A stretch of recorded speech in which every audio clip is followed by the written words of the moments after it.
Hello, this is the Everything is Weird channel. I am doing something very different today. I will be starting a new series that I would like to be doing because some of my car rides from university, work, all that kind of stuff are pretty long, and I'm going to use that to make a series for my YouTube channel called Car Sick with Movies, where I basically go through a bunch of movies that I really like or enjoy or hate, and I just talk about them while I'm driving, usually just like recording it and place it on a holder or something like that so I don't get pulled over by the cops. So I really just want to talk about movies. I just want to have this time be usable or viable in some kind of way, not just wasted and thrown to the wayside. And today especially, I have not been doing well. So I wanted to use that time to talk about one of my favorite movies, particularly in that movie medicine genre that I talked about in a previous video, called Columbus, which is my favorite movie of all time. Now I figured this was a good intro for this kind of series because it's the best comfort movie. It's the best form of movie medicine for me. It really just cures me of all of my depression, loneliness, whatever I'm going through or experiencing. It's always there for me. This movie came out in 2017 and it's directed by Kogonada. Now Kogonada also directed one of the movies I talked about in the past called After Yang, which I'm really proud of that video. It didn't do very well, but I honestly haven't really expected any of my videos on this channel to do very well. But yeah, I really, really love his work, especially his video essay series, where he goes over certain directors like Wes Anderson, Richard Linklater, Bong Joon-ho. He really just loves exploring the certain nuances and intricacies of certain directors and exploring their styles and stuff like that. He's really, really inspired by Ozu, so you can expect that video about Ozu to be super informative and interesting. He's just a fantastic, interesting, just empathetic director that I'm personally obsessed with, even with only 2 movies and a back catalog of video essays. Now, I can't really talk about this movie without talking about the way I discovered it, which was back in high school, back in 2018, a year after it came out. I had only heard about this movie after joining Letterboxd for the first time back then, and I saw a couple of reviews about it saying that it was a good comfort movie, had really good vibes, about passion and architecture, and I just knew nothing about it. I just turned it on one day, and I was totally enthralled with it. Now, Columbus is about 2 characters, one person named Casey and one person named Jin. Casey works at a local library in Columbus where she lives. Now, Columbus specifically is really interesting for the story because it's so dependent on its architecture and the art that's been produced in that city. And Casey specifically is really interested in architecture and has always had a passion for it, but she hasn't gone into it for education or anything else outside of passion and research and all of that sort. And the other character, Jin, is a South Korean translator who comes back home to take care of his dad who has fallen sick and is also really important for the architecture world. Now, Casey is super interested in this man's architecture and everything he's done, but Jin has a sort of contempt for him because his dad always chose architecture and his own art over him. So there's already this conflict between Jin and Casey over his father, as well as architecture as a whole, and why Casey is even passionate about it in the first place. Much like a film like Lost in Translation, Columbus is so dependent on the conversations between these 2 characters and really focuses on their dynamic, their emotions, and what they're personally going through. Now, most of the time, they try to hide what they're going through personally from each other, but it comes out in certain glimpses and slip-ups in their conversation. When you connect to someone on a deeply personal level, it's inherent that you're going to slip up on something, be too personal, be too upfront with someone, and just feel too comfortable in their space to remember your own boundaries or your own privacy. And that's a particular thing I love about this movie.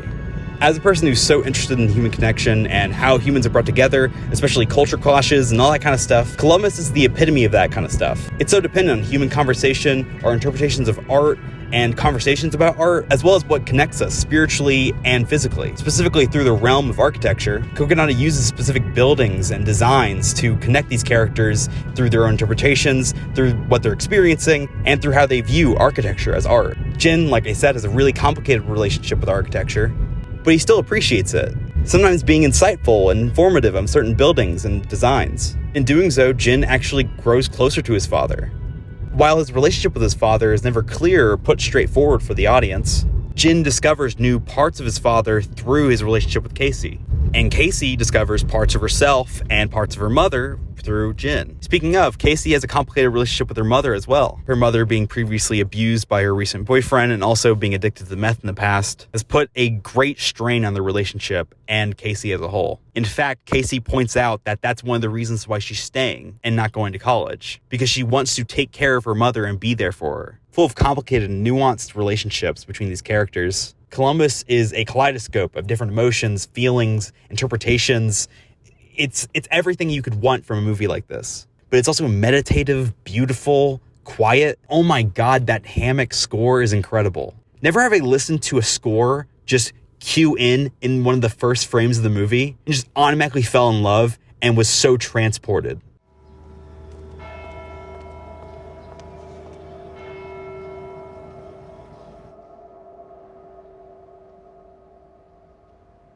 Now, I'm a big fan of Hammock outside of Columbus, but I only discovered them through Columbus. And once I discovered their discography, I realized that their ambience and their sense of noise is so interesting and calming and meditative, and I was so in love with it.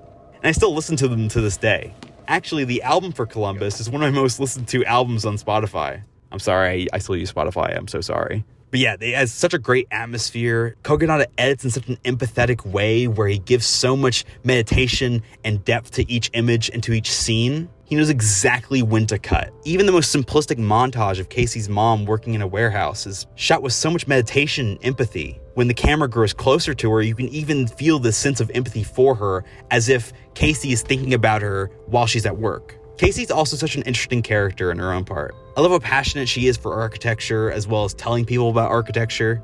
I know as a person that loves film and loves talking about movies, I cannot get enough from introducing people to movies, to new things, art.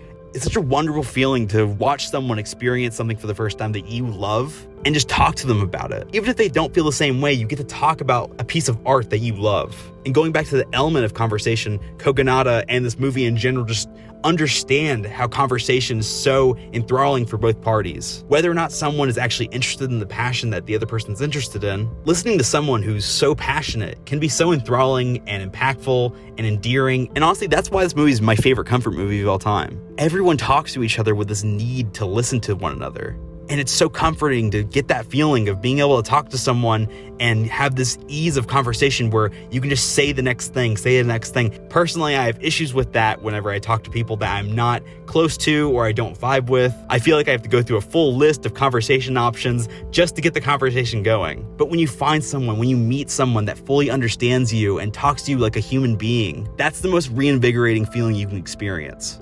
And conversation after conversation, no matter if they have arguments, Casey and Jen are so connected.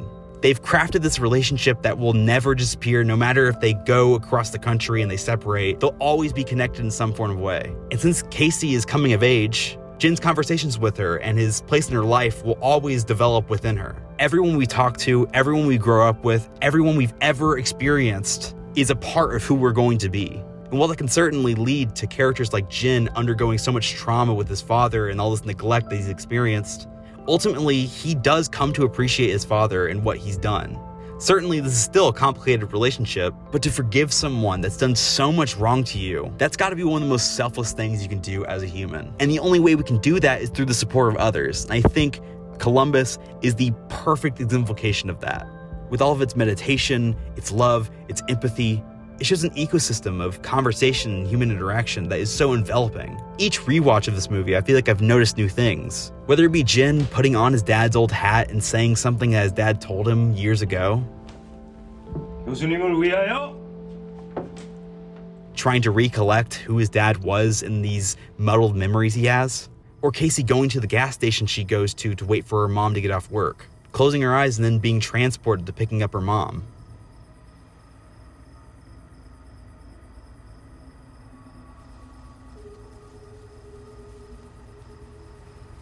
These details feel like pools of memory that I can just dive into and empathize with and sympathize with. And since Kogonada is such a humanist, Columbus is packed with these details. No matter how simple it may be or similar to Lost in Translation, the specificities in these details, in these characters and what they're going through, and how passionate you can be for something like architecture is so unique to this movie. One of my favorite scenes of this movie is a moment between Jin and Casey when they're talking about one of these buildings that Casey loves. Casey begins by talking about the bank and... This was one of the first modernist banks in America.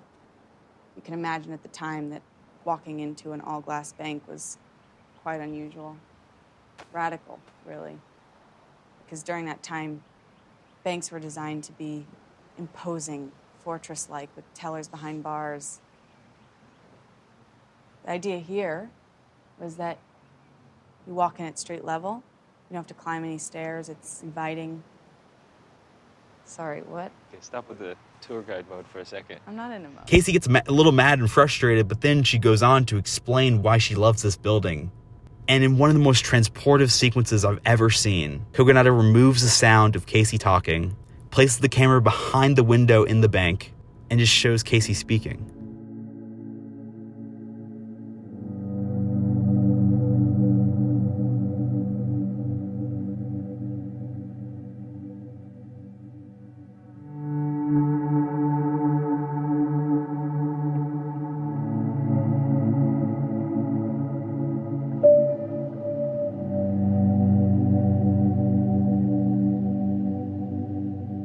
With Hammock's beautiful score playing in the background, you don't need to know what Casey's saying in this moment. Because just like the architecture Casey and Jin connect with, this very moment, this expression,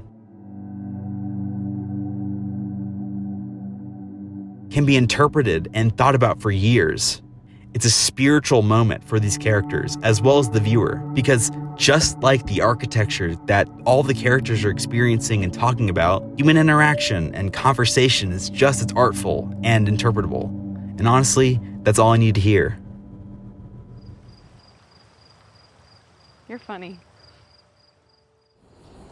There's this belief that if you're not there when a family member dies, your spirit will roam aimlessly and become a kikri, a ghost.